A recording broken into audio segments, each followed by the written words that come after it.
on my face looks gray. Hi everyone, it's Maddie and welcome back to my channel. I am currently looking really dark. I don't know, it's been very gloomy outside lately. I think I'm just gonna look gloomy. I don't have a lamp or anything, so this is the quality we're going with.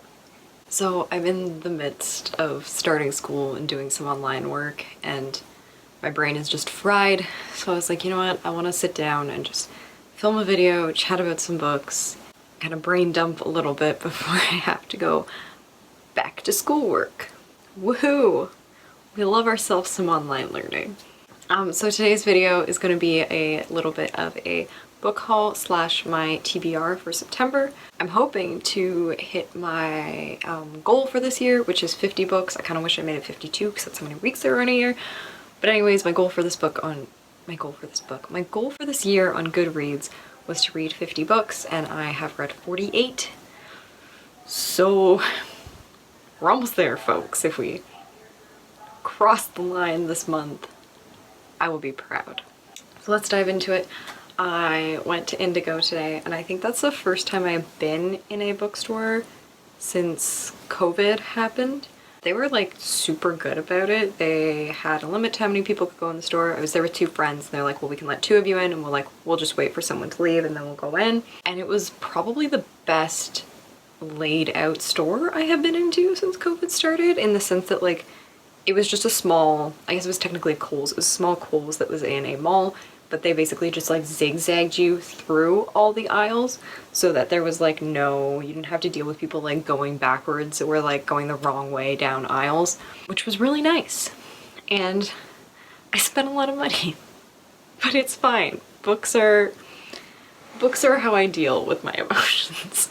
You know, some people go out and buy $100 purses or food or stuff like that. I buy books.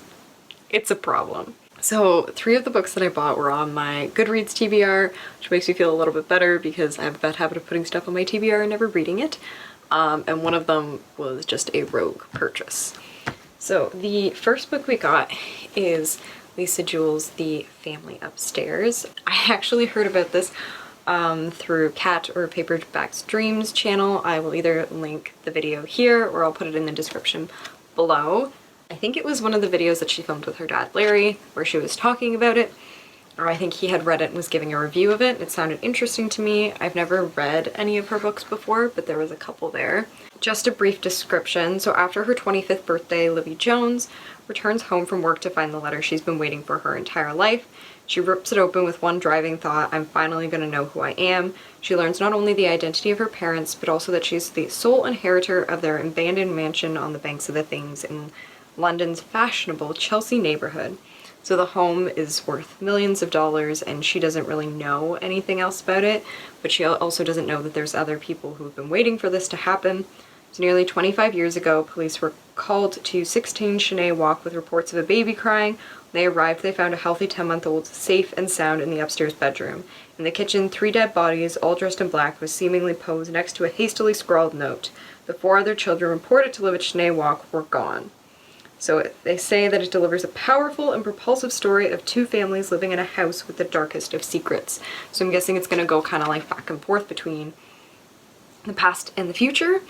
I think it's technically categorized as a horror novel, and I've been really digging the horror lately. So that is on my TBR. The other horror novels that I probably have on my TBR is My Family's Coming to Visit this weekend, and I have a bunch of Stephen King kind of like, I guess you call them mass market paperbacks that I've collected over the years at book sales or things like that. There's a book sale that they do in my town where if you go late enough in the day, they just give you a big bag and it's like as many books as you can fit in that bag and you just pay $5 for it.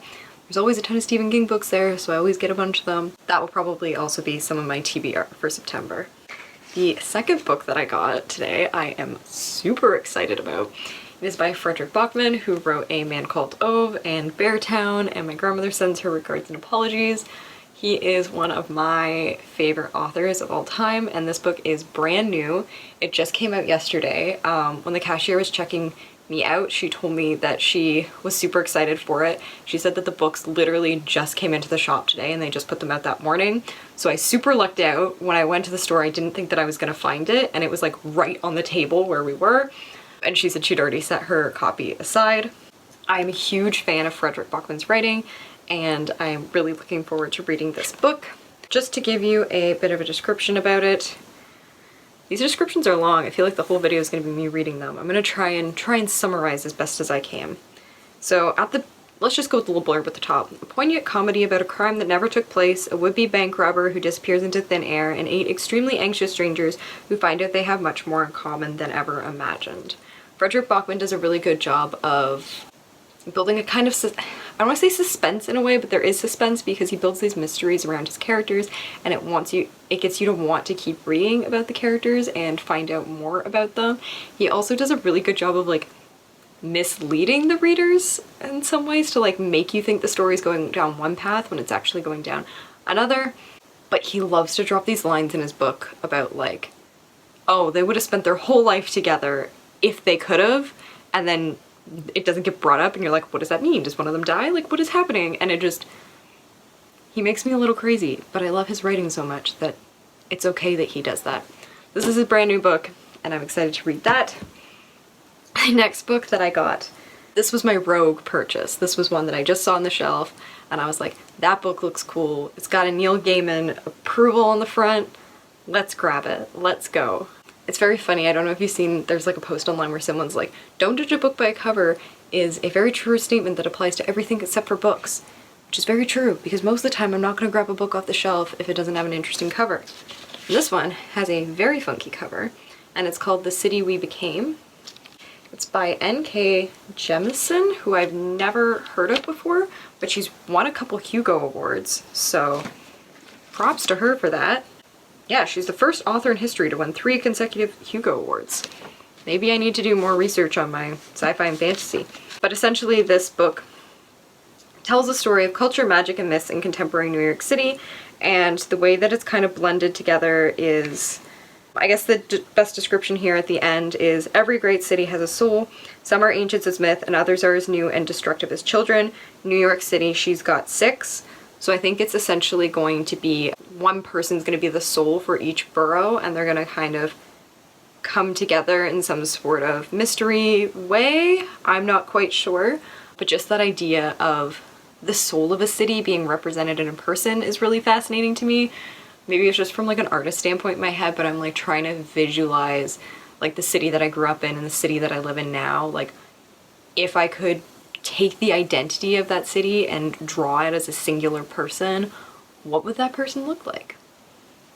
I don't know, maybe that's an artist experiment for me, but that is The City We Become, and I am really looking forward to reading that one. I got all these like black marks on it. I don't know if that's like the pigment on my bag is wearing off or something. I'm gonna like try and take an eraser and take them off, but it kind of looks kind of funky, so I'm not super upset about it. I do like to keep my books in pristine condition. I know some people love books that are well worn. If I don't buy them used, I don't want to wreck them. And I think we can all agree that people who dog-ear books are crazy. So that's book number 3. I'm just watching the time, but I feel like I need to talk faster. Book number 4 that I got is a manga, and it is called My Brother's Boyfriend. So this one I'm very excited for. I'm hoping to not read it all in one sitting because I have a bad habit of doing that with graphic novels and mangas. But it follows, okay, do I want to try and butcher these names? I'm going to try and butcher these names. I'm really sorry. If anyone is Japanese, please correct me on my pronunciation. But it follows Yachi, who is a work-at-home suburban dad in contemporary Tokyo, formerly married to Natsuki and father to their young daughter Kana. And their lives suddenly change with the arrival at their door of this hulking, affable Canadian man, we love ourselves some Canadian rep, named Mike Flanagan, who declares himself the widower of Yachi's estranged gay twin, Ryoji. I've heard it's a really nuanced look at the way that gay culture is still represented and being gay is still looked at in Japan, as well as I think it'll be a really interesting and nuanced look at family and the way that family dynamics interact, as well as some of these ideas of like being closeted and finding your found family all kind of like weave together in this story is the sense that I'm getting. I've heard really, really good things about it, and it has won an Eisner Award, so that's a good selling point. I don't normally judge books based off their awards because some of the books that win awards are weird. I don't know if that makes any sense, but if you know, you know. Those are the 4 books that I bought, and those are obviously all going to be on my TBR for September. I don't know where to start. This is a huge problem that I have, but it's fine. It's going to be fine. So another book that I have on my TBR for this month is I Wish You All the Best. My friend and I are doing a book swap. I'm going to give her Felix Ever After, and they are going to give me I Wish You All the Best. So I Wish You All the Best follows Ben de Bachner, and when they come out to their parents as non-binary, they're thrown out of their house and forced to move in with their estranged older sister, and then struggling with an anxiety disorder and their parents' rejection, they come out only to their sister Hannah, their sister's husband, and their therapist, and they're trying to keep a low profile in this new school. And then of course they end up meeting Nathan Allen, a funny and charismatic student who decides to take Ben under his wing, and it kind of goes as it follows as their friendship goes, and I think their feelings might progress into a little bit more. It is a YA book. It has obviously a non-binary protagonist, which I am really excited to read about because I don't think I've ever read a novel that has a non-binary protagonist before. I think that's definitely awesome. Felix Ever After also kind of falls into that same bubble because we love gender diverse character representation in books, particularly in YA, because that's great for youth to have, to be able to see that and see themselves represented in the literature they're reading. Representation matters so, so much.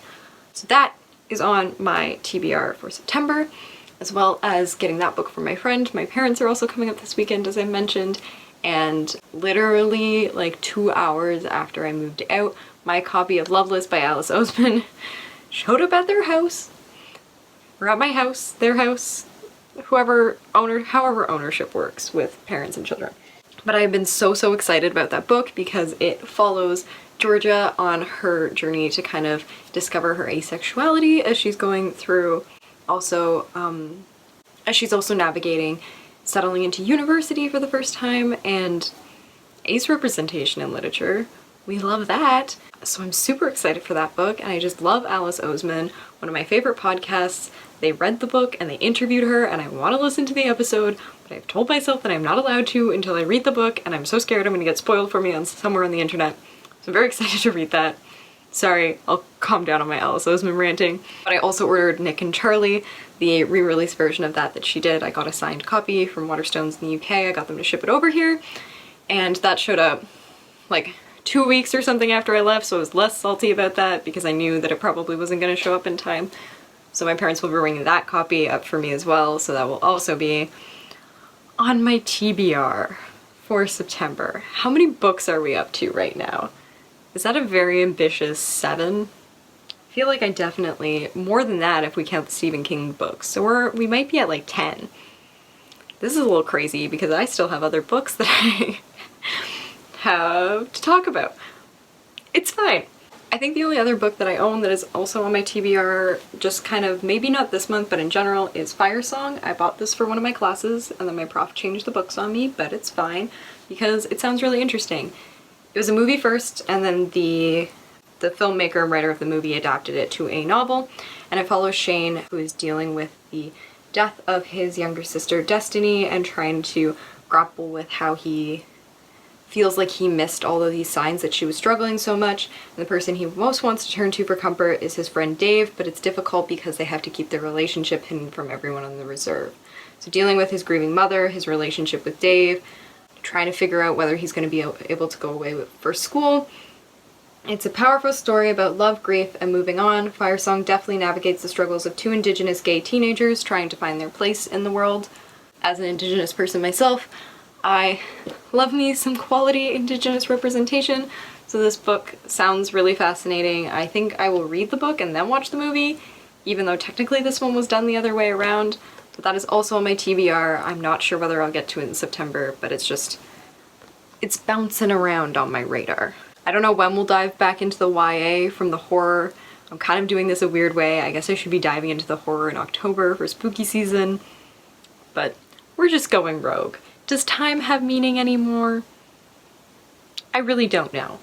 I straight up told my supervisor this week, they were like, how's it going? And I was like, it's going great. I actually know what day of the week it is now. Today's Wednesday, friends. That's wild. This is probably gonna sound super crazy if I don't post it on a Wednesday or you're not watching it on a Wednesday. It's gonna seem like I don't actually know what's going on. I do, I promise. Please don't think I'm crazy. I mean, I'm a little crazy, but it's fine. It's fine. We're good. Back on topic. So the other TBRs that I have obviously are books that I have checked out from the library right now. So the books that I have checked out right now are The Inexplicable Logic of My Life, which is by Benjamin, I'm gonna butcher this, Alieres Sánchez, who is the person who wrote Aristotle and Dante Discover the Secrets of the Universe. I really genuinely don't know what this book is about. I just went, yeah, I like this author. I want to read other books by them. The description of this book is Sal used to know his place with his adoptive gay father, their loving Mexican-American family, and his best friend Samantha. But it's senior year and suddenly Sal is throwing punches, questioning everything, and realizing he no longer knows himself. If Sal's not who he thought he was, who is he? So it is a YA book, of course, looking at all those great themes of confusion and not understanding your own identity that come with being a teenager. And we love books where characters are having existential crises because we understand. We know what it's like. We've been down that road. We're still down that road sometimes, and that's fine. And that's why books are great. So that book is also on my list. The other book that I also have checked out right now is by Susan, I think it's pronounced Choi Chow. I don't know. I'm sorry if I'm butchering it. It's called Trust Exercise, and it takes place in an American suburb in the 1980s, kind of looking at these students at a highly competitive performing arts school as they're all kind of battling with each other, falling in love, trying to figure out how their life works together, dealing with outside pressures as well as internal pressures, and focusing a lot on the relationship between these two characters, David and Sarah. So that one also sounds interesting. I don't know if that counts as YA. I should really look into this stuff more before I start rambling about it to you guys. So I still have that book. I have 16 days left on that book, and I have 16 days left on The Inexplicable Logic of My Life, so I guess I better read them in September. Otherwise, I'll have to check them out again later. I also have a whole whack of books on hold at my library. Some of them are pretty far out, some of them are a little bit closer to coming in. The ones that I do have that are looking closer to coming in is Such a Fun Age, which this book has been everywhere lately. I believe it was the book that they did for the book club for the Reading Rush. It's also, I think the Mean Girls cast did a book club of it, or maybe it was the tour cast. Saw that on Mariah Rose Face account. I think especially in the height of a lot of what's going on in the States right now, this book has become particularly poignant.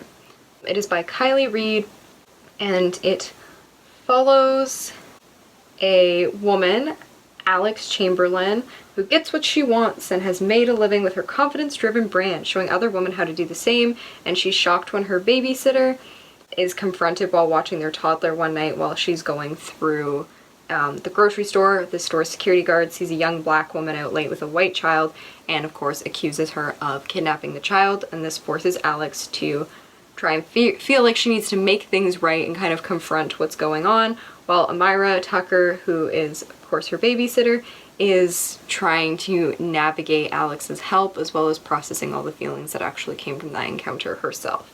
It's been everywhere. I'm really excited to read it. I think it's really important to see these difficult issues tackled in books, as well as to also look at the way that we can tackle them together from our own experiences without using our privilege to make spaces for other people without talking over them. And I think there'll be some interesting comics in this about how Alex and Amira kind of navigate that without Alex stealing Amira's voice from the experience that happened. So that book looks really interesting.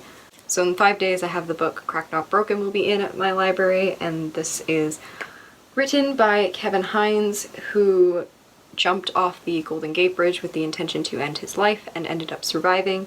And it's written with him and Dr. Daniel J. Reidenberg, and it kind of chronicles chronicles his journey back to healing and to finding himself and navigating essentially like what had him up on that bridge in the first place.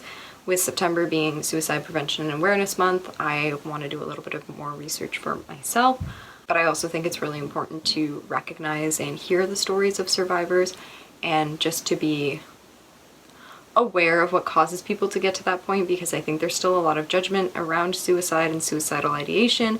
People aren't comfortable about talking about it. So this is a nonfiction book that I have on my radar and I've had on my radar for a while. So that will also be something that I'm trying to read in September. I think the other book that I have coming in, which looks like it's coming in tomorrow, is The Silent Patient by Alex Micheldes? I don't know. I read, I don't speak. I need to learn how to pronounce these names better. It says, Alicia Bernison's life is seemingly perfect, a famous painter married to an in-demand fashion photographer. She lives in a grand house with big windows overlooking a park in one of London's most desirable areas.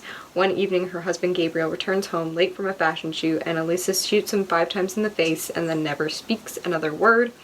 So I think it follows a criminal psychotherapist who has come in to talk to her and trying to unravel what actually happened and try and understand that story. So I think this is less of a horror novel, more of a thriller. I think that was probably what I was looking at when I checked this, when I was requesting this book from my library. So that is also on my radar. So just to sum up here, I have the 4 books that I got from the bookstore today. I have the book that I'm getting from my friend, the 2 books that my parents are bringing up, Firesong, if I end up getting to that this month, and 2 books that I have out from my library right now, and the 3 books that I will have available to me from my library in the next couple days, not to mention whatever Stephen King books my parents bring up for me. Is that 13? Yeah, I think that's 13 books. And I've already read 3 this month. So we're ambitious. We have high hopes. Whether that will actually happen, I don't know, because I also need to get an education and have a job. But that's what we're feeling. Maybe some of these books will get rolled into October. This is kind of my first time doing a TBR, so I just kind of wanted to give you guys a little bit of taste of some of the things that I'm reading. I do keep my Goodreads updated with what I'm reading when I'm reading it, so if you guys want to follow along with me and read along at the same time that I'm reading things, please let me know. Otherwise, I'm sure I will cover everything that I do end up getting to this month in a wrap-up video at the end of the month. And with that being said, thanks for watching. If there's other content you guys would like to see, book recommendations you have, anything else you want to see thrown up on this channel, please let me know. I appreciate all your feedback and comments. It really means a lot to me. In the meantime, like I said, my Goodreads will be linked below, as well as my Instagram and my blog. Still gotta figure out what I'm doing with that blog. But that's it. That's all for me, and in the meantime, I hope you guys have a great week, and I will see you soon.